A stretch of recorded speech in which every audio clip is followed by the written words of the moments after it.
2023 हमारे देश के लिए काफी खास रहा। इस साल जहां भारत ने चांद पर कदम रखा, वहीं देश को नए संसद भवन की सौगात मिली। साथ ही नॉर्थ ईस्ट के 3 राज्यों में बीजेपी की सरकारें बनी तो भारत चीन को पछाड़कर दुनिया में सबसे अधिक आबादी वाला देश बन गया।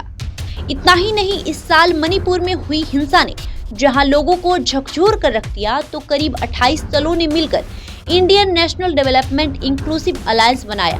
नमस्कार, आप देख रहे हैं इनसाइडर लाइव। मेरा नाम है काजल तिवारी।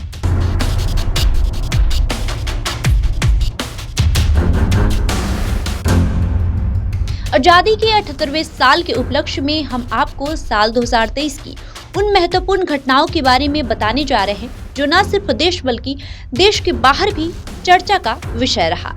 इस साल की शुरुआत पहलवानों के प्रदर्शन के साथ हुई। बजरंग पूनिया, विनेश फोगाट और साक्षी मलिक जैसे नामी पहलवान दिल्ली के जंतर मंतर पर धरना प्रदर्शन करते हुए नजर आए। उनकी मांग थी कि नेशनल रेसलिंग फेडरेशन के तत्कालीन अध्यक्ष और बीजेपी सांसद ब्रिजभूषण को पद से हटाया जाए, जिन पर महिला खिलाड़ियों को प्रताड़ित करने के आरोप थे। इस प्रदर्शन का नतीजा ये हुआ कि एशियन रेसलिंग चैंपियनशिप भारत की जगह कजाकिस्तान में आयोजित हुई। नॉर्थ ईस्ट के 3 राज्यों में बीजेपी की सरकारें बनी। त्रिपुरा में चुनाव जीतकर बीजेपी काबिज हुई। मेघालय और नागालैंड में बीजेपी गठबंधन वाली सरकार का हिस्सा है। त्रिपुरा के चुनाव में पूर्व कांग्रेस नेता और प्रगोत विक्रम माणिक्य देव वर्मा के नेतृत्व वाली आदिवासी पार्टी चिपरा मोथा की भी अच्छी राजनीतिक शुरुआत नजर आई।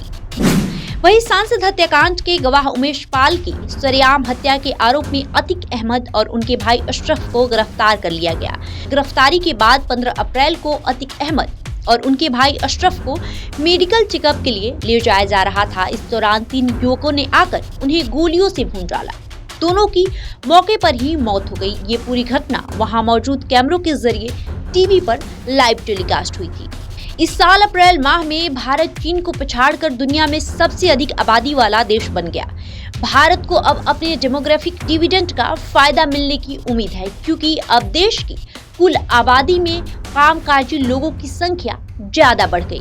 मई में हुए कर्नाटक विधानसभा चुनाव में कांग्रेस ने जबरदस्त जीत हासिल की। इसके जरिए एक बार फिर कांग्रेस की दक्षिणी राज्य में वापसी हुई। इससे पहले कई चुनावी असफलताएं देख चुकी कांग्रेस के लिए ये जीत मायने रखती है। चुनाव के बाद मुख्यमंत्री पद के लिए 2 मजबूत दावेदार उभरे, सिद्धारमैया और डीके शिव कुमार। इन सब के बावजूद पार्टी ने एकजुटता दिखाई। कई दौर की बातचीत के बाद शिव कुमार उप मुख्यमंत्री बनने के लिए राजी हो गए और सिद्धारमैया को सीएम का पद सौंप दिया गया। मैती और कुकी समुदाय के बीच उपजे विवाद के चलते मणिपुर में हिंसा का दौर शुरू हुआ। एक आदिवासी छात्र संगठन की विरोध रैली के बाद प्रदेश में जातीय हिंसा भड़क उठी।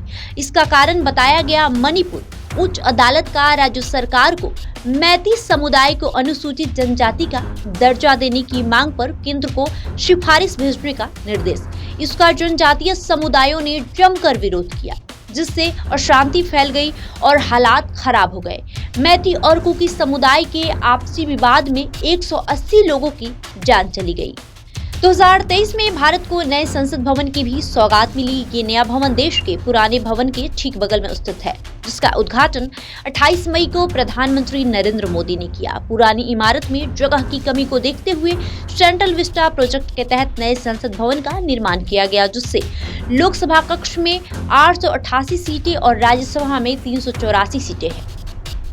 भारत के लिए 23 अगस्त का दिन गर्व करने और जश्न मनाने दोनों के लिए मुफीद साबित हुआ। ये वही दिन है जिस दिन भारत ने चांद पर नया इतिहास रच दिया। इसी दिन चंद्रयान ने चांद की जमीन पर सक्सेसफुल लैंडिंग की, जिसके साथ भारत दुनिया के स्पेस क्लब में प्रवेश करने में भी कामयाब रहा।